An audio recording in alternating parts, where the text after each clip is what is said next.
नमस्कार विद्यार्थी आणि पालक मित्रांनो, मी किशोर कारसेकर स्टुडंट हेल्पलाईन सेंटर मध्ये आपलं सर्वांचं स्वागत आहे। तर आपण शेवटच्या व्हिडिओमध्ये माहिती घेतली की महाराष्ट्र स्टेट मध्ये जे काही आपले गव्हर्नमेंट कॉलेजेस आणि जे काही सेमी गव्हर्नमेंट कॉलेजेस या एकंदरीत या कॉलेजेसचा 2024 मध्ये काय एक्सपेक्टेड कट ऑफ आहे याबद्दल आपण माहिती घेतली। तशीच माहिती आपण घेणार आहोत की जेही आपली ऑल इंडिया काउन्सिलिंग आहे, ऑल इंडिया काउन्सिलिंग म्हणजे आपली जे एमसीसी काउन्सिलिंग असणार आहे, तर एमसीसी काउन्सिलिंगचा या ठिकाणी एमबीबीएस गव्हर्नमेंट कॉलेजचा काय कट ऑफ असू शकतो याबद्दल आपण माहिती घेणार। तर या ठिकाणी आता विद्यार्थी पालकांना जे आपल्या काउन्सिलिंग प्रोसेस असतात या काउन्सिलिंग प्रोसेस बद्दल संपूर्ण माहिती घेऊनच प्रवेश प्रक्रियेमध्ये भाग घेणं खूप जास्त योग्य असते। कारण पाहिलं असता विद्यार्थ्याला जे काही मार्क्स आहेत या मार्क्सवरून आपल्याला कुठल्या काउन्सिलिंग प्रवेश प्रक्रियेमध्ये भाग घ्यायचा आहे याच्यामध्ये बरंच कन्फ्युजन असतं। त्यातल्या त्यात ज्याही विद्यार्थ्यांना या ठिकाणी ग्रामीण भागात नाहीत किंवा विद्यार्थ्यांना या काउन्सिलिंग प्रोसेस बद्दल माहितीच नाही, अशा विद्यार्थ्यांना तर या ठिकाणी जेही या ठिकाणी आमची काउन्सिलिंग प्रोसेस असेल किंवा अनदरवाइज जे काही काउन्सिलर या ठिकाणी प्रोसेस घेतात, जर त्या काउन्सिलरला पूर्ण प्रवेश प्रक्रियेची जर माहिती असेल तर या ठिकाणी आपल्याला कदाचित कमी जरी मार्क्स असतील तर आपल्याला चांगल्यातलं चांगलं कॉलेज मिळवून देऊ शकतो। कारण ज्याचा त्याचा त्या ठिकाणी एक्सपिरियन्स असतो आणि त्या एक्सपिरियन्सच्या बेसवरती आपल्या लो मार्क्सला सुद्धा या ठिकाणी चांगलं कॉलेज मिळवून देता येत असतं। आणि सर्वात महत्त्वाचा पार्ट असतो की आपल्या नीटच्या मार्क्सवरून आपल्याला कोणती काउन्सिलिंग जॉईन करणं सर्वात जास्त महत्त्वाची असते हे सुद्धा माहिती असणं किंवा त्याच्याबद्दल आपल्याला जाणीव असणं खूप जास्त महत्त्वाचं असतं। आणि या गोष्टीची जर आपल्याला माहिती असेल तरच आपल्याला पुढील काउन्सिलिंग प्रवेश प्रक्रियेमध्ये चांगल्यातलं चांगलं कॉलेज मिळू शकतं।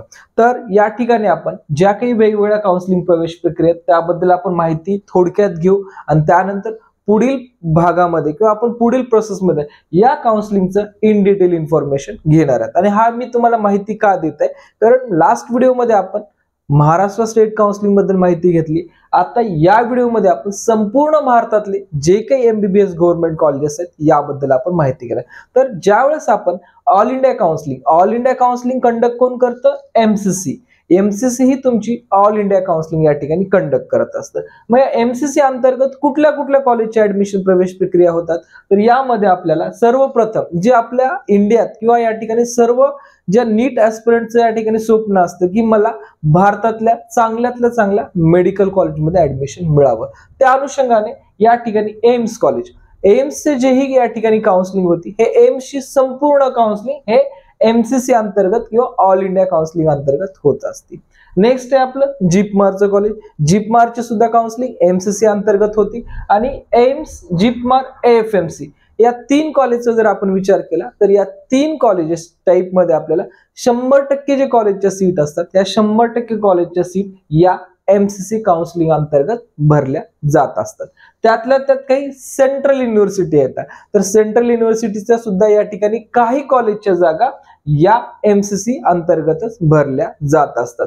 शेवटचा एक पॉइंट राहिला होता याच्यामध्ये की काही डीम्ड युनिव्हर्सिटी। लक्षात घ्या, जे आपल्या संपूर्ण भारतात जे काही डीम्ड युनिव्हर्सिटी आहेत, आता डीम्ड युनिव्हर्सिटीत ऍडमिशन कोणासाठी घ्यायचं असतं किंवा कोण घेऊ शकतं? ज्या विद्यार्थ्याला मिनिमम मार्क्स आहेत पण या ठिकाणी आपली पेइंग कॅपॅसिटी खूप चांगली आहे। लक्षात घ्या, आपल्याला मिनिमम मार्क्स आहेत आणि आपली पेइंग कॅपॅसिटी खूप चांगली आहे, तर आपण या डीम्ड युनिव्हर्सिटीसाठी पार्टिसिपेट करत असतो। ठीक आहे। आणि काही विद्यार्थ्यांना किती जरी लो मार्क्स असतील आणि या ठिकाणी एमबीबीएस लाच ऍडमिशन घ्यायचं असेल तर या ठिकाणी आपल्याकडे मॅनेजमेंट कोट्याचे सुद्धा ऍडमिशन उपलब्ध आहेत, त्यामध्ये आपण ऍडमिशन घेऊ शकतातच।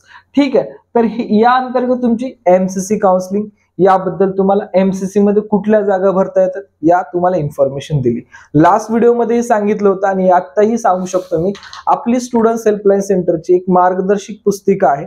या पुस्तिकेमध्ये आपल्याला एमबीबीएस पासून ते पूर्ण बीएमएस पर्यंत आपले government college, semi government college, deemed university या सर्व कॉलेजचे कॅटेगरी वाईज तुम्हाला कट ऑफ या ठिकाणी फर्स्ट राऊंड पासून थर्ड राऊंड पर्यंत पूर्ण दिलेले आहेत।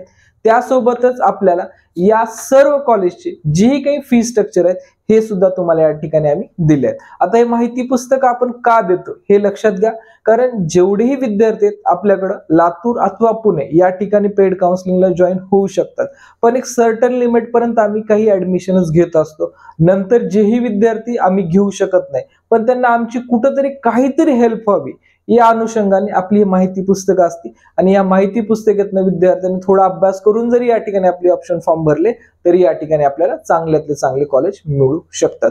कारण दरवर्षी काउन्सिलिंग प्रोसेसमध्ये काही वेळ अशी येते की आम्हाला आमचे रजिस्ट्रेशन क्लोज करावे लागतात. मग आपले बऱ्याच इन्क्वायरी येतात की आम्हाला रजिस्ट्रेशन हवं आहे, तर त्या ठिकाणी आमचं पेड काउन्सिलिंग रजिस्ट्रेशन ऑलमोस्ट संपलेलं असतं.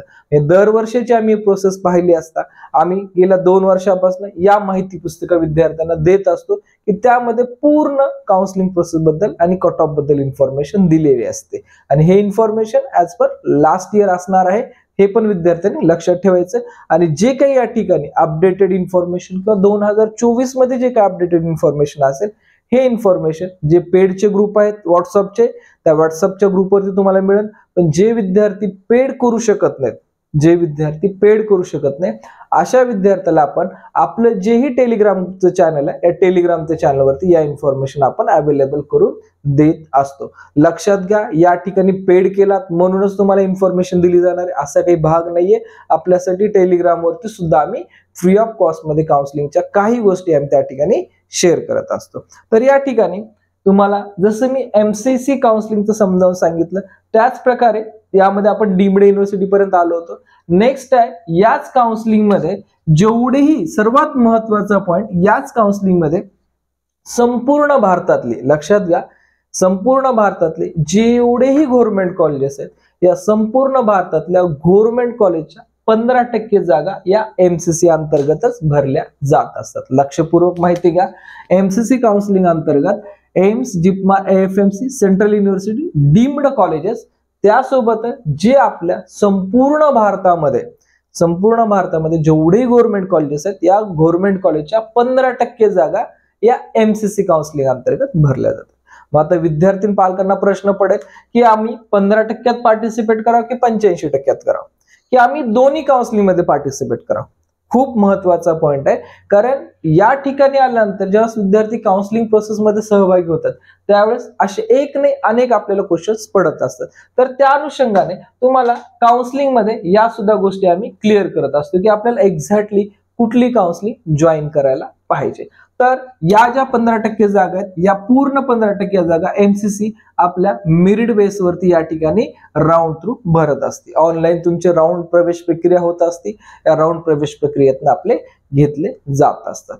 आता जे 15% जागा या ठिकाणी 100% मधल्या या ठिकाणी MCC भरत असते, तर रिमेनिंग ज्या काही 85% जागा असतात या तुमच्या स्टेट गव्हर्नमेंट मधूनच भरल्या जातातच. आणि दुसरी गोष्ट त्यामध्ये आयुष काउन्सिलिंग, आता आपण AACCC असंही या ठिकाणी काउन्सिलिंगला कॉल करू शकतो. म्हणजे यामध्ये आपल्याला एक महत्वाचा पॉइंट पण राहिला तर सांगायचं, यामध्ये आपल्याला टोटल भारतातील MBBS कॉलेजेस आणि आपले भारतातील BDS कॉलेजेस या संपूर्ण कॉलेजची काउन्सिलिंग या MCC अंतर्गत होत असते. आणि रिमेनिंग जे काही आपले आहेत BMS कॉलेजेस, BHMS कॉलेजेस आणि BUMS कॉलेजेस आणि BSMS जे काही कॉलेजेस आहेत या संपूर्ण कॉलेजची काउन्सिलिंग AACCC अंतर्गत 15% जागेसाठी या ठिकाणी होत असते. यामध्ये पण सिमिलरली जे काही डीम्ड युनिव्हर्सिटी आहेत ते सुद्धा या ठिकाणी पार्टिसिपेट करतातच. लक्षात घ्या, खूप महत्वाचं आहे. आणि या सर्व काउन्सिलिंग प्रोसेस बद्दल मी तुम्हाला 1 by 1 यानंतरच्या पुढच्या सिरीज मध्ये पूर्ण इन्फॉर्मेशन समजावून सांगणार आहे की जेणेकरून आपल्याला जे काही मार्क्स येत आहेत या मार्क्स वरून आपल्याला कुठलं कॉलेज जॉईन करायचं हे आपल्याला 100% लक्षात यायला हवं.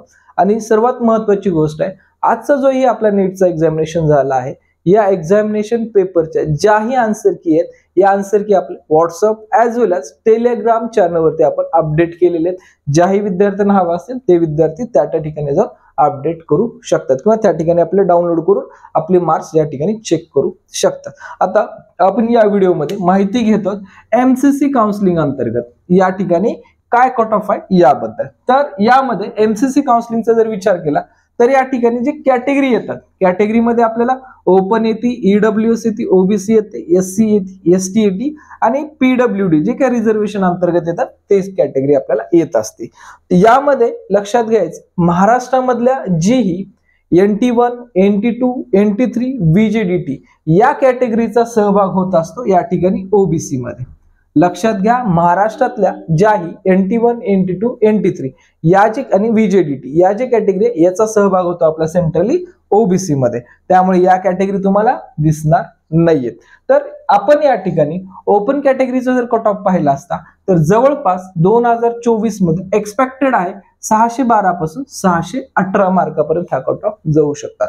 आणि हा जो मी कट ऑफ तुम्हाला अंदाज देत आहे हा माझा जोही लास्ट 10 इयर्सचा एक्सपिरियन्स आहे, या एक्सपिरियन्स अनुसार आणि जे काही सध्याचा पेपर पॅटर्न या सर्व गोष्टीचे अनालिसिस करून मी तुम्हाला हा अंदाज देत आहे. या अंदाजपत्रकामध्ये आणि ऍक्च्युअली ज्यावेळेस नीटचा रिझल्ट येईल त्याच्यामध्ये थोडाफार डिफरंट येऊ शकतो. असं नाही की मी जे म्हणत आहे तेच या ठिकाणी होईल, कारण मी माझा अंदाज आणि होतो ते मत जे आहे माझं इंडिव्हिज्युअल मत असतं, तर त्यामध्ये मी तुम्हाला मेन्शन केलेलं आहे. याच्यामध्ये कुठलं NTA ची गाईडलाईन नाहीये किंवा NTA चा कुठला बेस नाही, हे सुद्धा तुम्हाला क्लिअर असावं. कारण ज्याही वेळेस आपल्या पुढच्या प्रोसेस असेल त्यावेळेस आपण फक्त ऑथेंटिकच इन्फॉर्मेशन देतो आणि हे इन्फॉर्मेशन जे आहे हे तुम्हाला एक अंदाजपत्रक आहे. ठीक आहे, तर यामध्ये आपल्याला ओपन साठी 612 618 पर्यंत जाईल, EWS साठी आपला 611 मार्क ते 617 मार्कापर्यंत जाईल. ओबीसीचा कट ऑफचा विचार केला असता आपला हा कट ऑफ 612 ते 618 मार्कापर्यंत जाईल. आणि SC आणि SCचा विचार केला असता या ठिकाणी 485 491 मार्कापर्यंत जाईल. STचा विचार केला असता 450 मार्क ते 456 मार्क हा आपला कट ऑफ या ठिकाणी जाऊ शकतो. कुठल्या काउन्सिलिंगचा? MCC जे काउन्सिलिंग आहे या MCC काउन्सिलिंगचा. MCC काउन्सिलिंग मध्ये जसं तुम्हाला सांगितलं तर एवढ्या कॉलेजेसचं या ठिकाणी पार्टिसिपेशन असतं.